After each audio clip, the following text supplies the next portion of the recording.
Hello there, Mara, my love. Tangya ka? Anong ginawa mo? What? Anong what? Asa na yung i-deliver na flower boxes? Kahapon pa nag-aantay si Bernice. Walang dumating.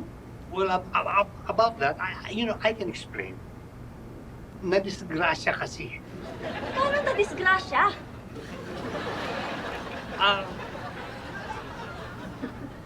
Pinagbayad ko kasi dun sa isang pinagkakautangan ko. Ginastos mo yung pera? Inuto-uto mo kung ibigay ko sa'yo dahil ikaw ang bibili ng paso at magde-deliver, tapos ginastos mo yung pera? Well, kasi natakot ako dun sa pinagkakautangan ko eh. Loan shark pala siya. Sabi niya, sasaktan daw niya ako kung hindi ako nagbayad. Alam mo ba yung ginawa mo? Ha?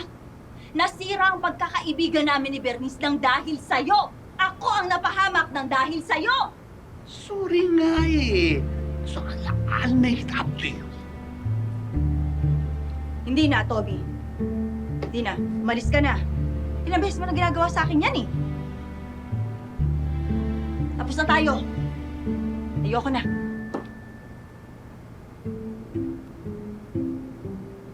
Bakit akong aalis? Opisina ko to. Ikaw umalis. Layas!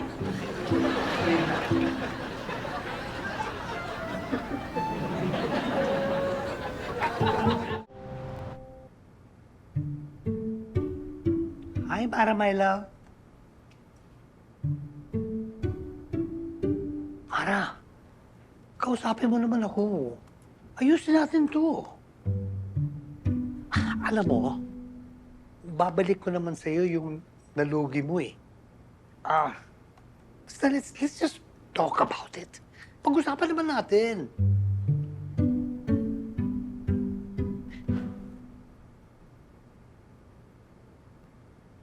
Isa pa, totoo ba yung sinabi mo na break na tayo?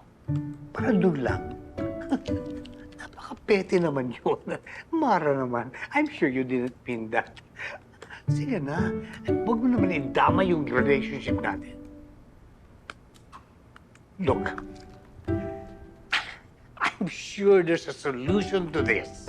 Okay? Bakit mo hindi tawagan yung kaibigan mo? Makiusap ka sa kanya. Sabihin mo sa kanya na imi-meet natin siya.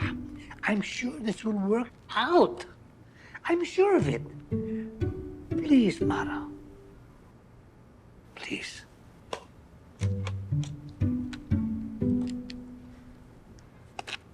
Yes! Yes! Thank you, Mara. Hi. O, baka pwede mo naman ako puntahan. Ngayon na sana. Ay, thank you. You, Punta na. si Bernice ba mismo kausap mo? Hindi. Si Kuya Guard. Ayan o. What? Mara, Kuya, pakibitbit mo na nga ito palabas. Mara, pag-usapan pa natin. Mara, please, pag-usapan natin ito. You know! Click and subscribe now!